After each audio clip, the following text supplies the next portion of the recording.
హీరోగా త్రివిక్రమ్ దర్శకత్వంలో తెరకెక్కిస్తున్న గుంటూరు కారం చిత్రం నిర్మాణం నుంచే ప్రేక్షకుల్లో ఆసక్తి నెలకొంటుంది.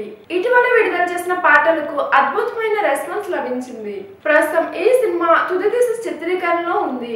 హైదరాబాద్ లో వేసిన భారీ సెట్ లో హీరోయిన్లతో రొమాంటిక్ సంగీతాన్ని తెరకెక్కిస్తున్నారు. మరో 2 రోజుల్లో ఈ పాట చిత్రీకరణను పూర్తి చేయబోతున్నారు. దీంతో సినిమా షూటింగ్ మొత్తం పూర్తయినట్లు చిత్ర బృందం తెలిపింది. శ్రీలీల, మీనాక్షి చౌదరి, ప్రకాష్ రాజ్, బ్రహ్మానందం, జగపతి బాబు, జయరాం తదితరులు ఈ సినిమాలో ప్రధాన పాత్రలో నటిస్తున్నారు. ఈ చిత్రాన్ని సితారా ఎంటర్టైన్మెంట్స్ పతాకంపై సూర్యదేవరు నాగవంశీ నిర్మిస్తున్నారు. సంక్రాంతికి కానుకగా జనవరి 12న ఈ సినిమా ప్రేక్షకుల ముందుకు రాబోతుంది. చూసారు కదా, ఈ వీడియో నచ్చితే లైక్ చేయండి, షేర్ చేయండి, సబ్స్క్రైబ్ చేయండి. నేను మీ మానస యాంకర్.